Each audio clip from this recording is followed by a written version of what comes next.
This is House Planning Help, episode 178. Hello, I'm Ben Adam Smith, and this is the podcast for you if you're interested in self-build, because I'm exploring what houses we should be building in the 21st century and trying to break down the major roadblocks that may get in our way. Coming up in this session, my guest is Clare Whitney from Clayworks, and we're going to be finding out a few things about clay plaster. Just a quick story before we begin though, because we're moving out at the moment to free up equity for our self-build. And there's a lot of organisation in this, whether it's booking removal men, just generally sorting through the house, or putting things in Facebook groups to sell them, or going on Free Cycle, or doing the paperwork for the new rental property. And I have to admit, largely, Kay's done everything. I've just been doing my own work stuff, and she's heavily pregnant. She's doing a fantastic job, but she is the planner in the relationship, really, and probably would make a very good project manager if we were going to go down that route and do it ourselves. But I don't think we will. It's quite enough having two kids to look after and just generally go through this experience. Anyway, as I was reversing out of our street, I noticed a man in high vis just putting up a notice and thinking, well, what could that be? I'll go and have a quick look there. And they're about to start resurfacing our road, which is fantastic because our road is more a collection of potholes. And I think we've tried this several times before and they've never actually properly resurfaced it. They've just done patching here and there. So very exciting. The date of this is 24th of May. What, the date that we're moving out and that we've organised everything around. So we weren't too happy about that. I don't know what the chances of it happening were. Anyway, we've been in touch and we think they might postpone it till the afternoon. They won't commit to that. I'll let you know in due course as things happen. Just hilarious. You can't write this stuff, can you? It just keeps on happening. Let's get to our featured interview with Clare Whitney from Clayworks. Over the next few months, we'll probably be doing a few more interviews like this that focus on particular materials or specific products. And this one caught my eye when I was at the Alliance for Sustainable Building Products, the conference that they did at the beginning of the year. I guess it's quite striking, this clay plaster, and there's some beautiful photos. If you're in the business of selling a product, have some good photos, and really there's some nice ones in the show notes here, or you can head across for the full gallery on their website. So I started by asking Clare if she could just introduce herself. Okay, I'm Clare Whitney. I'm the marketing manager of Clayworks, and I've been working with Clayworks since about 2009. And when I started working with Clayworks, the founders of the company were digging up clay on site, mixing it on site and applying it directly to the walls of buildings. Worked on a lot of self-builds and small builds around Cornwall. The original name of the company was called Cobb in Cornwall. The company was specialists in building sustainable building products, and did a lot of work for self-builders and right up to HRH Prince Charles. So we decided that there was huge potential in clay and clay plasters, but with digging them up on site, it was very difficult to make them available to everybody around the world and to get them into the cities. And we also needed to ensure that they were very consistent in their quality, very robust and consistent in their quality. So we came out of the mud and went into a lab for 2 years to create a clay plaster that could be ready mixed and available to anyone in the world at any time, and that was consistent and tested. Let's just rewind a little bit now and just talk about clay to begin with. What is clay and where does it come from? Okay, so clay is it's a natural product. It's one of the world's most ancient building materials and one of the most naturally abundant. It's a natural mineral deriving mainly from feldspar, which is one of the most common minerals on the Earth's surface. And clay plasters are essentially a mixture of clay subsoil and aggregates and some natural form of fiber. Clay is the binder. The thing about clay is that There's lots and lots and lots of different types of clay with different mineral content. And without sort of giving a lecture on geochemistry, it's about getting those minerals absolutely right and getting the mixture absolutely right that ensures that clay will not crack, not dust. And it's all about water intake. Clay absorbs water and moisture. So if it absorbs too much or not enough, then it doesn't hold its consistency. So it's about getting that mixture absolutely right with the different clay minerals. That was our work in the labs for a couple of years. I think I heard this correctly, that you mentioned you started out as a cob building either company or just helping with the material side of that. So what is the difference? Cob is a building material. Cob is in place of bricks or blocks, and it creates the walls. And the founders of Clayworks actually wrote a book about cob building.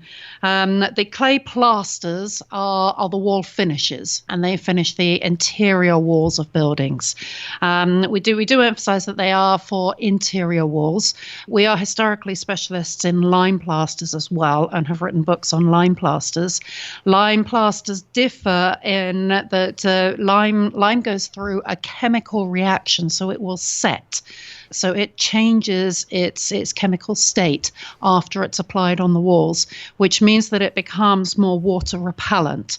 We recommend lime for exterior uses and for wet rooms, whereas clay is more suitable for any other interior and bathrooms and kitchens.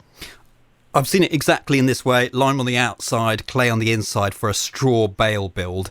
Are there specific types of construction that really this works well with? Clay plasters work with any type of construction, and they are used a lot in straw bale. They're used a lot in passive house. They're used in lots and lots of buildings where sustainable building products are key. But equally, they're now used all over the world in cities and steel buildings and modern buildings. They're applied over blocks. They're applied over gypsum plasterboards. They're applied over anything right now. Where they're very useful is where a building may be susceptible to damp or moisture intake, such as straw bale, or if there's a lot of wood, because the clay plasters will wick the moisture away from those products that would be susceptible to damp. So, no, I think the answer to your question is that they're applicable to any building anywhere in the world. Just want to clear up one thing before we move on, and that is that can clay be used for the actual building blocks of a building, or is it always likely to be in that, I know we're talking about plaster, but on that inside? It can definitely be used in building blocks, and often is. And clay blocks and clay building methods are becoming they're rediscovered, I think is the word. They're being rediscovered all around the world. Obviously, it's a natural building material with very relatively low carbon intake. So they can be used for the structure of the building, and we have historically used clay for structures of buildings, but our current focus is just on the plasters. So these plasters then, how are they applied, and do you need any special skills? You don't need special skills. They're applied just like any other plaster. There's a series of different layers. Depending on the substrate, you would need different binders, and we supply those binders, and then a base coat, and then a top coat. And the top coat, any good plasterer can apply our top coats. Now, if you were to look at our website, you would see that we have some fairly specialist plasterers have created specialist finishes with our clay plasters, very, very textured, very sculptural. Now, to achieve those sorts of finishes, you've got to be a specialist artisan plasterer. But to achieve a plain plastered finish, anybody can do that. And it's basically the same techniques. It takes a little longer because the clay is a slightly different consistency, but it's the same plastering techniques. We've obviously mentioned a few of the benefits in here, but are there any other pros and cons that you can fill in? The differences between clay plasters and any other wall finish are primarily aesthetic. Number one is the aesthetic. The second is that they are more sustainable than pretty much any other wall plaster. They have a lot of health benefits is the third thing. And the fourth thing is the robustness of the science and the materials innovation. So going back to the aesthetics, the key differences are with a plain finish, the patina is different. It's kind of earthy. It's very, very soft. If you walk into a room with clay plasters, you'll immediately feel a difference, and you'll feel a sort of sense of calm. And there's always a very slight texture that just sort of gives some depth and soul to a room. The second aesthetic difference is because clay doesn't set, then you can create these sculptures, sharply defined finishes, and people doing all sorts of incredible things, including interior signage and logos and patterns. So patterns and textures. And then moving on to the healthy side of things, because the clay plaster will help regulate the moisture inside of a building. And the moisture content inside a building is being recognized now as critical towards contributing to human health, in particular respiratory illnesses. And keeping moisture regulated at the right levels is critical to sort of mitigating the possibilities of allergies and asthmas. And clay plasters will do that. They remain breathable. They absorb moisture when there's moisture in the air, and then they release it when the air goes dry. So they're like a living sort of wall, continually breathing in and out. And that's a big difference between all other finishes, including lime. There has been a recent report released at the end of last year from the University of Texas that would indicate that clay has huge potential as a natural material to help mitigate the effects of formaldehydes and indoor pollutants created from indoor ozone. So there's ongoing research into that. It's not our research, but third-party research. So we're very excited about that, and keeping an eye on the developments there. Obviously, the sustainability differences is clay is a naturally abundant raw material, and while it would be nice that it didn't have to be transported, it doesn't have to be quarried. So it's naturally abundant, easily available. The processing of clay plasters is minimal. It's basically mixing. So there's very little embodied carbon compared to other products. And then the fourth benefit is just this. The science that's sort of proven the finish now, and created a ready-made clay plaster that's proven and robust and available to anybody. Would you need to do your whole house internally in clay plaster, or can you just do one or two rooms? It's entirely up to you. As I said earlier, the only area where we would suggest not using clay plaster is in a wet room where there's going to be running water. But in bathrooms, kitchens, it's absolutely ideal. It not only absorbs moisture, but it helps to absorb odors and has very, very clear acoustic advantages as well. It just softens the noise. It softens glare. So yes, it's ideal for the entire house, ceilings as well. So all walls and ceilings. It's often used also for fronts of other surfaces, such as kitchen bars, interior bars, and those sorts of furniture type applications. But other people use it for feature walls, and it's entirely up to the user how they use it. But the mixture of colors and textures is fairly infinite. Is it a special recipe that you have, or is this what any clay plaster would be like? We have spent many, many, many years building, a special recipe. It is our recipe. And we believe that it is different to other recipes in that it is easier to use and more robust. We have applicators from all over the world sourcing our clay plasters because of the ease of use and the fact that it lays down much like a gypsum plaster. So most plasterers are comfortable with it, and they're very comfortable with its reliability, and they can trust it to hold those patterns and sculptures and shapes, and they can trust it to stay on the walls. So our clay plasters are being called on from around the world now because people prefer to work with our specialist recipe. And is this something that could scale up? Say, for example, it just really took off. Are there any barriers that would stop it?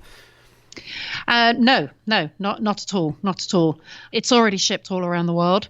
And in an ideal world, one day in the future, it will be made all around the world as well, using locally sourced sands and clays. Cost-wise, how does it compare to other plasters?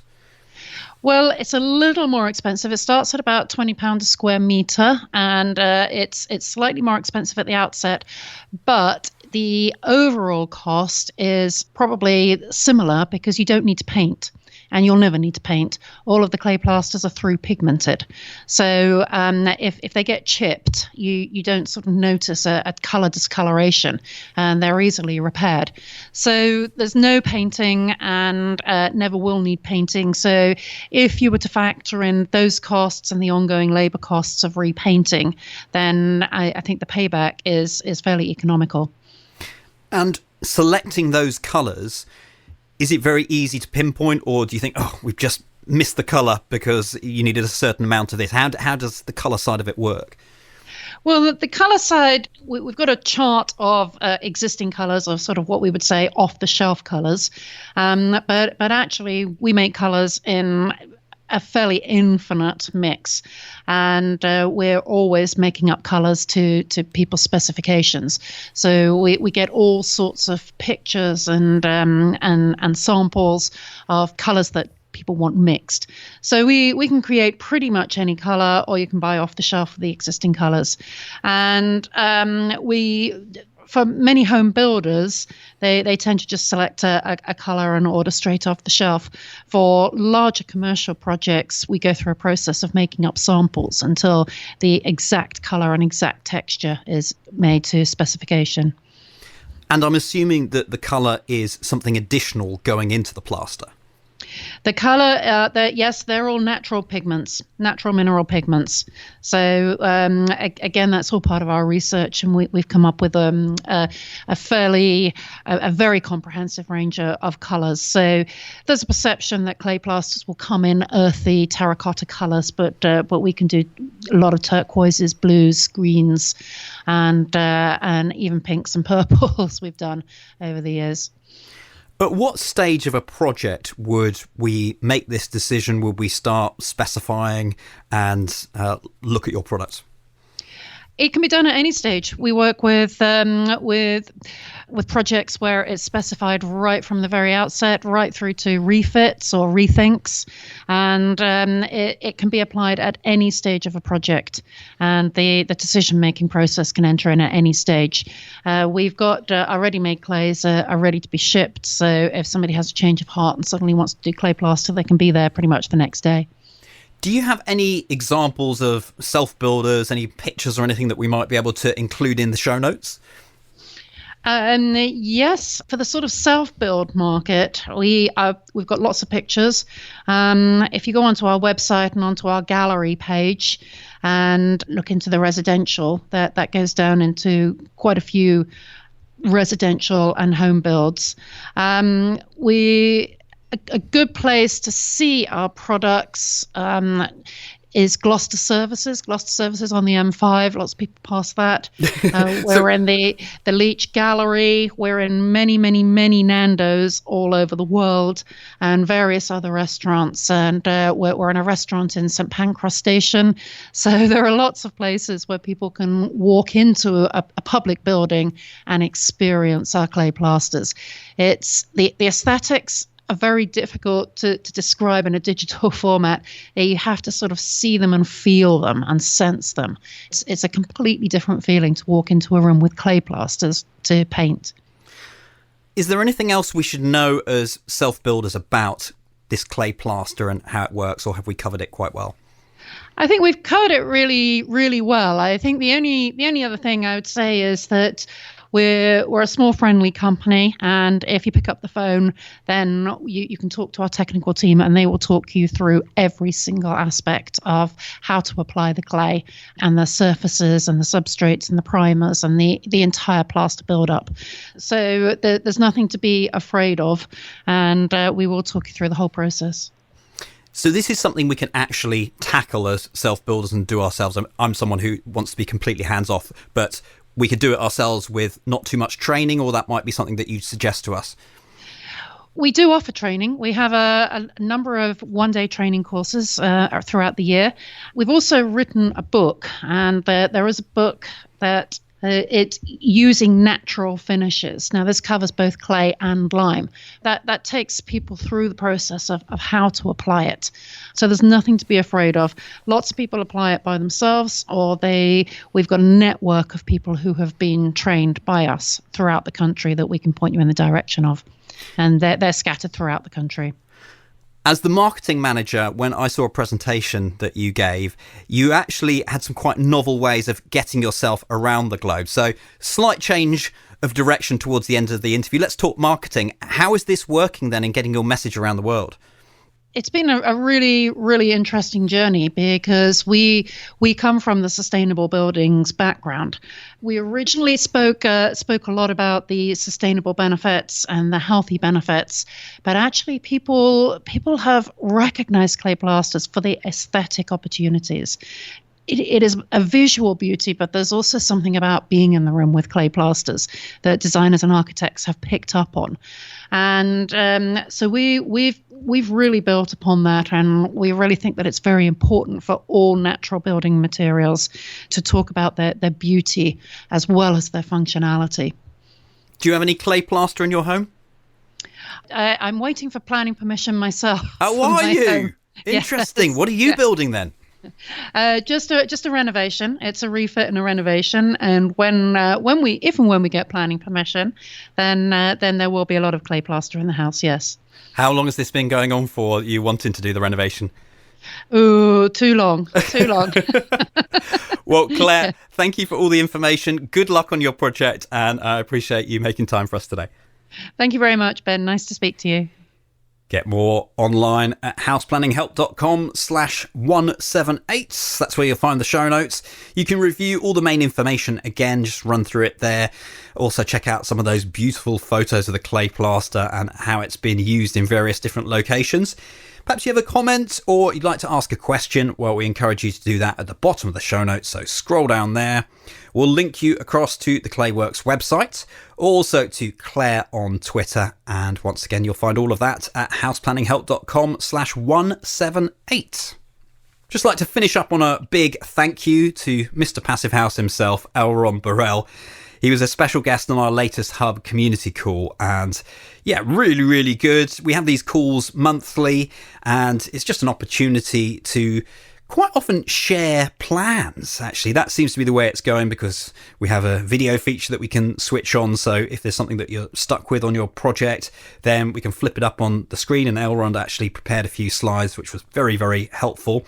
He also introduced me to something that I hadn't seen before, a way of mapping out space. So he had this exercise where I think this comes from commercial architecture, where you actually map out the spaces just with, you imagine little squares on a piece of paper, but increasing in size according to how many square meters you've got for that room. So lots of different squares on here, and it just allows you, I think he'd coloured it as well in different ways. So the bedrooms are all blue and the kitchen would be a different colour and living spaces. And I just thought that was a great idea, particularly if you're wandering around rooms that you know the size of. So that was something on our latest call. Also, all the regular stuff in the hub, the in-depth video case studies, the step-by-step learning modules, the private forum as well. If you'd like to be notified when we open the doors again, then get yourself on the VIP early bird list, and you do that by heading to houseplanninghelp.com/join. And actually, next time we open the doors, it'll be Hub 2.0. We've given it a facelift. It's new, improved, turbocharged. So houseplanninghelp.com/join. Next time, Kath Hassel from ECH2O Consultants is my guest, returning to the podcast to talk sewage. She's going to love it. I know it. She's going to love it. Thanks for listening. The House Planning Help podcast is produced by Regen Media, content that matters.